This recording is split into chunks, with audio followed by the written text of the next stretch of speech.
السلام علیکم ناظرین، اس ایپیسوڈ کے شروعات میں ہم دیکھتے ہیں جنگل میں عثمان صاحب ایک مقام پہ آ کھڑے ہوتے ہیں۔ اس لیے صوفیہ سپاہیوں کے ساتھ ان کے پیچھے آ پہنچتی ہے اور عثمان صاحب کو ادھر مڑا ہوا دیکھ کر تیر ان کی جانب چھوڑ دیتی ہے، مگر عثمان صاحب ایک دم پلٹ کر تلوار کے ذریعے تیر کو موڑ دیتے ہیں اور کہتے ہیں گندگی کا ڈھیر۔ اگلے لمحے بازنطینی ان پہ حملہ کر دیتے ہیں اور عثمان صاحب اپنے سپاہیوں کے ساتھ ان پہ ٹوٹ پڑتے ہیں۔ سردار کراسے ایک طرف کھڑا رہتا ہے۔ اپنے آس پاس موجود لوگوں کو مارنے کے بعد عثمان صاحب صوفیہ کی جانب مڑتے ہوئے کہتے ہیں ہم پیچھے ہٹ رہے ہیں۔ یہ کہتے ساتھ ہی عثمان صاحب پیچھے ہٹنا شروع ہو جاتے ہیں اور صوفیہ سپاہیوں کے ساتھ ان کے پیچھے جاتی ہے۔ دوسری طرف بالا خاتون خواتین اور سپاہیوں کے ساتھ گھوڑے کو دوڑا رہی ہوتی ہیں۔ ادھر عثمان صاحب صوفیہ کو جانو کی جانب کھینچ رہے ہوتے ہیں۔ اپنے سب ساتھیوں کے آگے بڑھ جانے کے بعد ایکوت وہاں رکھی لکڑیوں کو آگ لگا دیتا ہے۔ کچھ دیر کے بعد صوفیہ بازنطینی سپاہیوں کے ساتھ وہاں پہنچتی ہے اور ایک جانب بھاگ پڑتی ہے۔ دوسری طرف آگے بڑھتے ہوئے عثمان صاحب برہان اور جیرکتائی سے کہتے ہیں تم میرے ساتھ چلو اور باقی سب پھیل جاؤ۔ یہ سنتے ساتھ ہی سب سپاہی پھیل جاتے ہیں اور بازنطینی سپاہیوں کے آنے پر عثمان صاحب ایک رسی کاٹ ڈالتے ہیں، جس کی وجہ سے نوکدار لکڑیاں نیچے آتی ہیں اور بہت سے بازنطینی سپاہی ان کی لپیٹ میں آ جاتے ہیں۔ یہ دیکھ کر عثمان صاحب اور ان کے ساتھی بہت خوش ہوتے ہیں اور صوفیہ ان کے پیچھے بھاگ پڑتی ہے۔ بازنطینی سپاہی جہاں بھی جاتے ہیں جالو کا شکار بن رہے ہوتے ہیں۔ توران تیر مار کر ابلتا ہوا تیل ان پہ ڈالتا ہے، جبکہ ایکوت ان کے پاس سے بھاگتے ہوئے آگ لگا دیتا ہے۔ دائیں بائیں آگے پیچھے ہر طرف ان کے لیے جال ہی جال ہوتے ہیں۔ بازنطینی سپاہی بالکل بے بسی کی موت مرتے ہیں۔ ادھر البائی گھوڑا دوڑا رہا ہوتا ہے، جبکہ بازنطینی اس کے پیچھے ہوتے ہیں اور البائی کو بھاگتا ہوا دیکھ کر وہ دو حصوں میں تقسیم ہو جاتے ہیں۔ آگے بڑھتے ہوئے البائی ایک مقام پہ اپنا گھوڑا روک لیتا ہے اور کہتا ہے ہمت کرو البائی ہمت کرو۔ یہ کہتے ساتھ ہی وہ پھر سے گھوڑے کو دوڑا دیتا ہے، جبکہ بازنطینی اس کا تعاقب جاری رکھتے ہیں۔ ایک مقام پر البائی گھوڑے سے اتر جاتا ہے اور گھوڑے کو ایک طرف کر کے لکڑیوں کے ذریعے وہاں موجود نشانات مٹا دیتا ہے، پھر خود اوپر جا کر چھپ جاتا ہے اور کہتا ہے اے اللہ مجھے طاقت دے، مجھے عثمان صاحب کو بتانا ہوگا۔ بازنطینی سپاہی اس کے پاس سے ہوتے ہوئے آگے بڑھ جاتے ہیں۔ یہ دیکھ کر البائی ایک طرف ہو کر لیٹ جاتا ہے۔ دوسری طرف عثمان صاحب بھاگتے بھاگتے ایک مقام پہ رکتے ہیں اور اپنے ساتھیوں سے کہتے ہیں پھیل جاؤ۔ یہ سنتے ساتھی وہ سب پھیل جاتے ہیں اور عثمان صاحب منہ دوسری طرف کر کے کھڑے ہو جاتے ہیں۔ اس لیے صوفیہ سپاہیوں کے ساتھ وہاں پہنچتی ہے تو عثمان صاحب کہتے ہیں آ جاؤ آ جاؤ۔ بازنطینی جیسے ہی عثمان صاحب کی جانب بھاگتے ہیں ایک بڑے گڑھے میں گر جاتے ہیں اور نیچے لگی نوکدار لکڑیاں ان کے جسموں سے آر پار ہو جاتی ہیں۔ اگلے لمحے عثمان صاحب کے چھپے ہوئے سپاہی ان پر تیر برسا دیتے ہیں اور تیروں کی آڑ میں آ کر بہت سے بازنطینی مارے جاتے ہیں۔ بچ جانے والوں کا کام وہ تلواروں سے کرتے ہیں اور اس کے ساتھ ہی صوفیہ کو گھیر لیا جاتا ہے۔ کراسے بھی اپنے سپاہیوں کے ساتھ وہاں پہنچتا ہے اور صوفیہ عثمان صاحب پر حملہ آور ہوتی ہے، مگر پہلے ہی وار میں عثمان صاحب اسے شدید زخمی کر کے گرا دیتے ہیں۔ یہ دیکھ کر سردار کراسے اور گنجر بہت پریشان ہو جاتے ہیں اور عثمان صاحب اس کی گردن پر تلوار رکھتے ہوئے کہتے ہیں تو اس کا مطلب ہے کہ جب تک میں تمہیں مار نہیں دیتا تم اپنا چارہ نہیں دکھاؤ گی۔ ہاں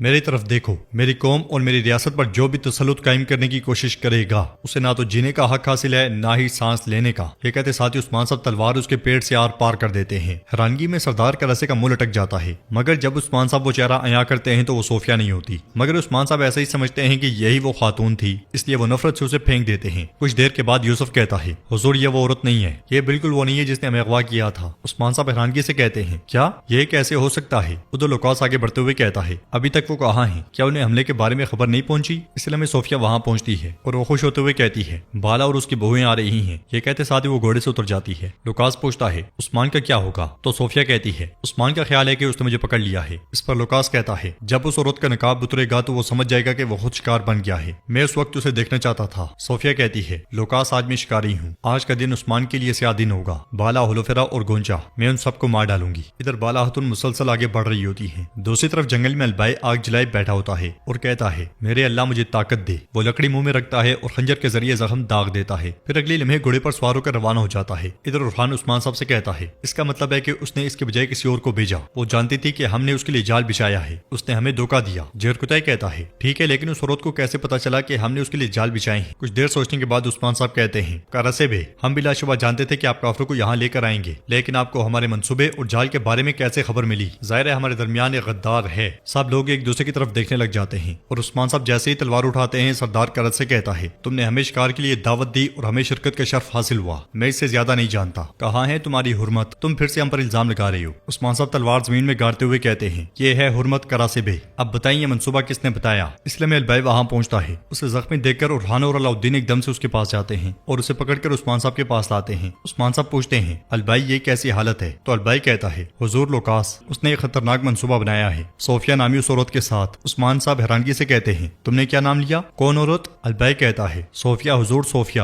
یہ سنتے ساتھ ہی عثمان صاحب اس لمحے کو یاد کرتے ہیں جب آگ کے سار قلعے میں اس نے فاطمہ کے گلے پر خنجر رکھا ہوا تھا۔ اس خیال کے بعد عثمان صاحب کہتے ہیں صوفیہ؟ ارحان پوچھتا ہے کیا آپ نے اس صوفیہ نامی عورت کو سالوں پہلے مار نہیں دیا تھا؟ مگر عثمان صاحب مسلسل سوچ میں پڑے ہوتے ہیں۔ برہان کہتا ہے حضور یہ کیسے ہو سکتا ہے؟ البائی کہتا ہے میرے حضور بالا خاتون، وہ بالا خاتون کو کراچم کے قریب جال میں پھنسائیں گے۔